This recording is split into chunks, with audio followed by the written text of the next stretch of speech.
Here with Miami coach Chris Bergeron after a 3-3 tie at number 5 St. Cloud State. Coach, you talked about your team's need to respond and to go into a building where you said there have been some demons and come out with a point. Says a lot about the fight of your group, doesn't it? I think it does. I was really happy the way we played.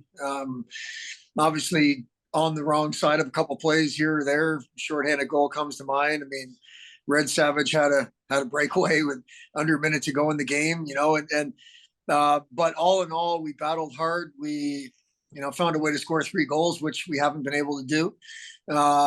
Happy with our effort for sure in a place that's hasn't been kind to us. And I think they've only lost 2 games at home all year, that team. And it's a veteran, confident team in St. Cloud. And they play really well at home. And I'm proud of our guys for the way we played.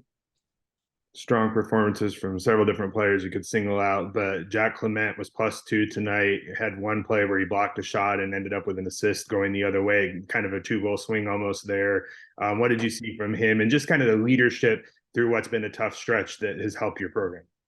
His leadership through the whole season, Tim, has been great. He's trying to keep things positive in not positive situations. I'm not just talking about tonight. I'm talking about this last stretch for sure, but this whole season, he's done a great job. I just think he played a hard, smart, solid game tonight. He didn't try to be somebody he wasn't. He just played the game the way he knows the way he knows he's capable of playing it, with defending first and so on. So we're happy that that he's contributing, but he's doing lots to try to keep things right, and more mentally than anything, right? Because it's been so difficult mentally with the results being what they've been.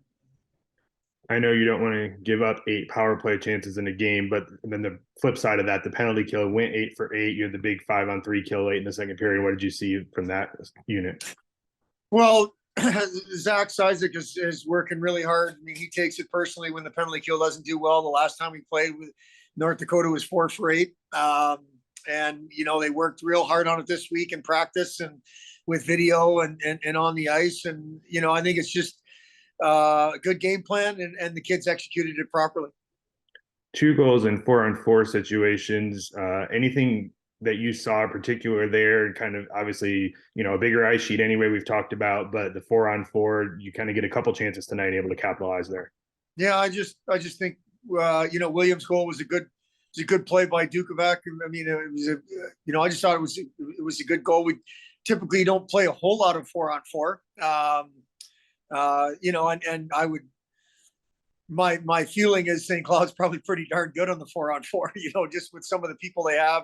And then in this building with all that extra ice, but not something you really plan for. You practice it once in a while, and nice to see our guys have some success on it. After you took the lead in the third period, they get a goal quickly back, but overturned on review. What did you see on that on the challenge? John Elliott was upstairs and thought it was a situation where Ludwig couldn't play his position. So, why not challenge it? And he felt strong that it was a challengeable play. Obviously, it worked out. And Pearson, 30 saves, but then, a couple of big ones at the end of overtime that got it to the shootout, and 9 stops in a row in overtime. What did you see from him and how he played tonight? He had a good game. I didn't like their first goal, I guess, was one that he probably would want to have back, or was that the second goal? Anyways, it was right at the end of a power play. Maybe it was their second goal, Tim, maybe. Where, I think just the guy shot it from the corner, and it's one. I'm not exactly sure what he saw on that, but he just had a solid game. He played really well.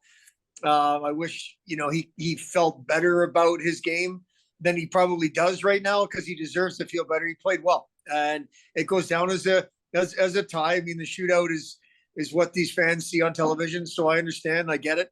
But he deserves to feel really, really good about how he played tonight.